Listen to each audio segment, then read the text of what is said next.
आप देख रहे हैं उत्तराखंड उत्तर प्रदेश न्यूज 24।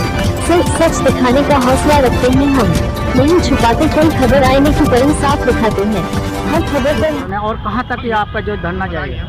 सर, जो है हमारी धरना प्रदर्शन चल रहा है, लोगों के साथ जो फ्रॉड हुआ है यहाँ पे, कृषि मंत्रालय से जो सोसाइटी रजिस्टर्ड थी उसको ये बिना बताए यहाँ पर पैनल बंद कर दिए गए। लोगों के जो ऑफिस में थे उनको कोई जानकारी नहीं दी गई और 6 महीने हो गए हैं लगभग, लोगों का कोई भी भुगतान वापस नहीं आया है। अभी हमने यहाँ पर डीएम ऑफिस में डाला है, हरिद्वार भी डाल दिया है, ऋषिकेश में डाला हुआ है और कृषि मंत्रालय में भी इसकी हमने पहुँचा दी है जानकारी। और अभी जहाँ तक जा पाएंगे हम उसमें आगे जाएंगे, क्योंकि हम यहाँ रुकेंगे नहीं इसमें। अगर ये धरना आपका जो चल रहा है या अगर ये आपकी मांगे नहीं जाती तो ये कहां तक आपका धरना जाएगा और आगे क्या रणनीति होगी? सर, ये रोड तक उतरेगी जनता। हमारा यही है, या तो अपनी कुर्सी बचाओ या फिर हमारा भुगतान कराओ। सर, इसमें जो संबंधित विभाग हैं जो इसकी जांच पड़ताल कर रहे थे, जिनकी देखरेख में चाहे वो कृषि मंत्रालय हो चाहे सहकारिता मंत्रालय हो, क्योंकि पहले सोसाइटी से कृषि मंत्रालय से रजिस्टर्ड थी, उसके बाद सहकारिता मंत्रालय में आई और दोनों विभाग पूरी तरीके से इसकी देखरेख कर रहे थे। एलआईयू वाले ब्रांचों की जांच करते थे, सारा कुछ गवर्नमेंट की देखरेख में काम हो रहा था। लेकिन उसके बाद भी इतना बड़ा स्कैम हुआ है, सारा कुछ तो गवर्नमेंट की देखरेख में, अगर पैसा कहीं भी गया, बाहर गया या कैसे भी गया तो सारी एजेंसियों के माध्यम से तो गया पैसा, ऐसा तो इंडिया से बाहर जा नहीं सकता। और आज ब्रांचों की जो सुविधा केंद्र जो खुलवाए गए थे, सुविधा केंद्रों को कोई जानकारी नहीं है। एक 28 अक्टूबर में सारे पोर्टल बंद कर दिए गए, तो उसकी सूचना और इसके बारे में कौन बताता? आज की डेट में सारे के सारे कार्यकर्ता, सारे निवेशक परेशान हैं अपने पैसों के भुगतान के लिए और संगठन के माध्यम से ये लड़ाई बहुत आगे जाएगी। अगर ये जो एक्ट है, जो धाराएं बनी हुई हैं, उन धाराओं के तहत अगर संबंधित विभाग अगर इसका भुगतान नहीं करते हैं तो ये रोड पे जनता लगातार रहेगी। और अभी जैसे देहरादून और हरिद्वार और आपके उत्तराखंड के अन्य जितने भी जगह हैं, वहाँ सब जगह धरना प्रदर्शन हमारा जारी होगा, सब जगह ज्ञापन दिए जाएंगे। जो अब ये रैली आपकी निकल रही है, ये रैली कहाँ तक जाएगी? अब ये डीएम कार्यालय तक जाएगी और वहाँ पर उनको ज्ञापन दिया जाएगा, जिससे कि सभी का भुगतान जो है वो जल्द से जल्द कराया जाए और जो पीड़ित लोग हैं और जो इसमें दोषी हैं उनके ऊपर सख्त से सख्त कार्रवाई हो, क्योंकि जितने दोषी हैं वो सब फरार चल रहे हैं। और आज की डेट में परेशान कौन है? जो आम निवेशक है, कार्यकर्ता हैं, जो आपस में लड़ मर रहे हैं। तो ये चीज़ें नहीं होनी चाहिए थी, क्योंकि किसी को इन सब चीज़ों के बारे में नहीं पता था। एक है कि जो चीज़ें हुई हैं वो बहुत दयनीय और बहुत ही परेशानी से भरी पड़ी हैं, जो लोगों के घरों में मातम छाया हुआ है, लोग सुसाइड कर रहे हैं, इस तरीके की स्थितियां पैदा हो चुकी हैं। जनता जो है ये कहाँ से लोग आए हुए हैं? पूरे उत्तराखंड के? पूरे उत्तराखंड से लोग यहाँ पर आज देहरादून में एकत्रित हुए हैं और ये जगह जगह, चाहे आज यहाँ का मामला हो चाहे उत्तराखंड के किसी भी जिला स्तर पे, आपके तहसील स्तर पे हो, सब जगह लोग इकट्ठे होंगे और हर जगह ये कार्रवाई की जाएगी। जी सर, बताइए ये जो आज रैली निकाली जा रही है, ये किस विषय में निकाली जा रही है और क्या क्या मांगे हैं आपने? ये LACC एक जो सोसाइटी थी, कोऑपरेटिव सोसाइटी है, आर्टिकल 19(1)(c) के तहत जो है जितनी भी संघ बनाना है या सोसाइटी फॉर्म करना, ये फंडामेंटल राइट्स है। मगर इस सोसाइटी में बहुत सारी गड़बड़ियाँ हुई, क्योंकि ये निवेश आम जनता का है और लगभग 16 राज्यों में ये संस्था चल रही थी।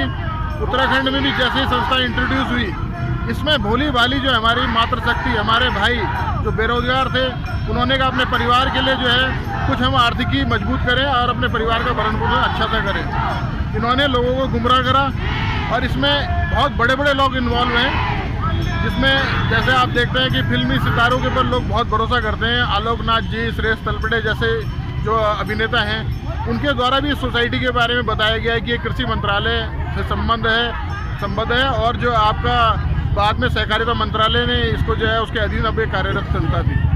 जब सरकारी संस्थाओं के अधीन अगर कोई चीज़ कार्यरत है तो इसके ऊपर रेगुलेशन भी गवर्नमेंट का होना चाहिए था।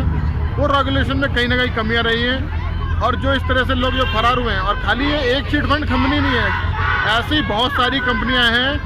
ऐसी ही ऋषिकेश जैसी जगह में बोरा हो गई और जो है वैदिक का भी अभी कोई जिक्र आ रहा है, और देहरादून क्या पूरे उत्तराखंड में और पूरे भारत में ऐसी सोसाइटी जो है बन रही है। इनके रेगुलेशन को मजबूत करना चाहिए।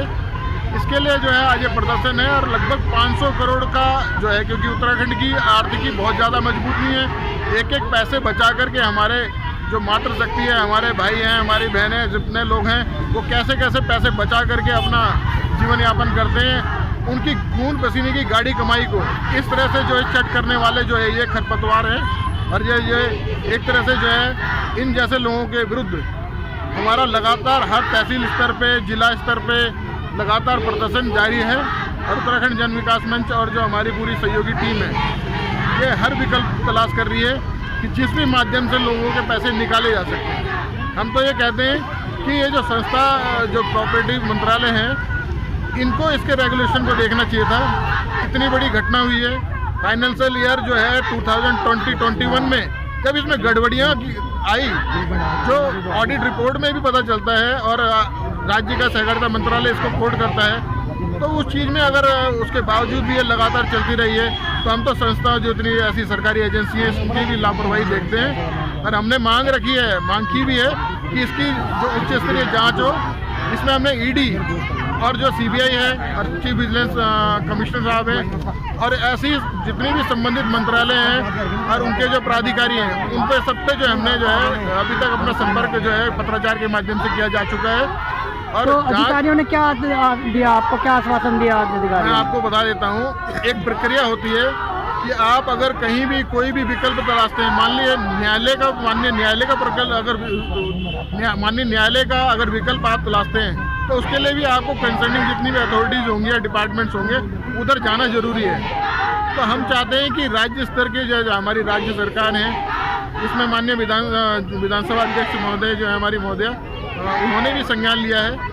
शासन स्तर से भी इसमें कार्रवाई हो, हमारे समर्थन में बात की, क्योंकि एक एक पैसा किस तरह से उत्तराखंड का है और उत्तराखंड के जो हितैषी लोग हैं वो चाहेंगे पैसा निकले। मैडम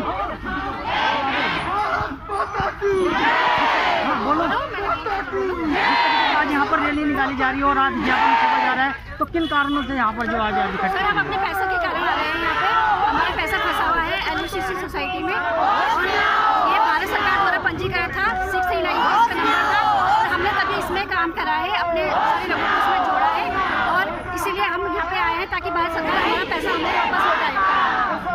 बताइए कि क्या क्या कारण है आज यहाँ पर और क्या क्या मांगे हैं आप लोगों की? हमारी मांग ये है सर, जितना लोगों का हमारा पैसा जमा है, जमा धन है, हमें वो सब लोगों का एक ही मांग है कि हमारा जमा धन हमको वापस मिले।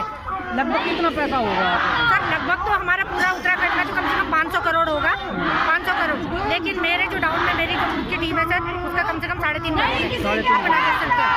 तो आप जो है ये रैली निकाली है, ये ज्ञापन सौंपे हैं, अगर ये मांगे नहीं मानी जा रही तो आपको कहाँ तक धरना जाएगा?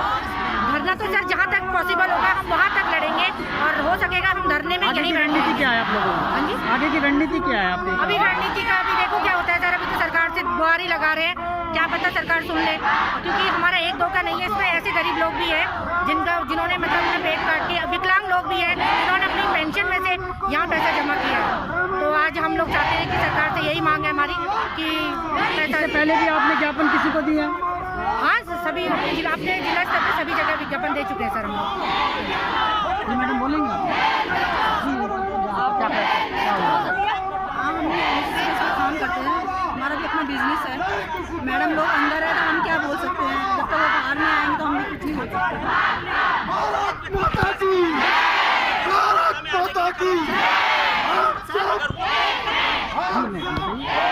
आपके न्यूज़ का नाम क्या है? उत्तराखंड उत्तर प्रदेश न्यूज़ के माध्यम से मैं सभी अपने जो हमारे जितने भी कार्यकर्ता हैं, उनके जो भी कस्टमर हैं, मैं उनसे हाथ जोड़ के विनती करती हूँ कि किसी को भी टॉर्चर ना किया जाए, क्योंकि हम लोग बहुत ही मानसिक स्थिति में गुजर रहे हैं। पैसा आपका आएगा, आपके पैसों के लिए हम आगे आ रखे हैं। हमारा खाना पीना सब हराम हो रखा है। क्यों? क्योंकि हम आपका पैसा दिलाना चाहते हैं। इसलिए मेरा सारा कस्टमर से निवेदन है कि किसी भी कस्टमर, किसी भी एजेंट को परेशान ना किया जाए, किसी को मानसिक प्रतिबंध नहीं देनी चाहिए। आप कंपनी में जॉब करती हैं? जी, मैं एजेंट हो। तो आपके थ्रू इनका जो पैसा आया, आपके थ्रू इनका पैसा आपके पास आया, कंपनी को दिए गया? हमने कंपनी में जमा करा है सर, हम लोगों से पैसे लेते हैं और हमने आगे कंपनी को जमा करा है। हमने किसी ने अपने घर में जमा नहीं करा है।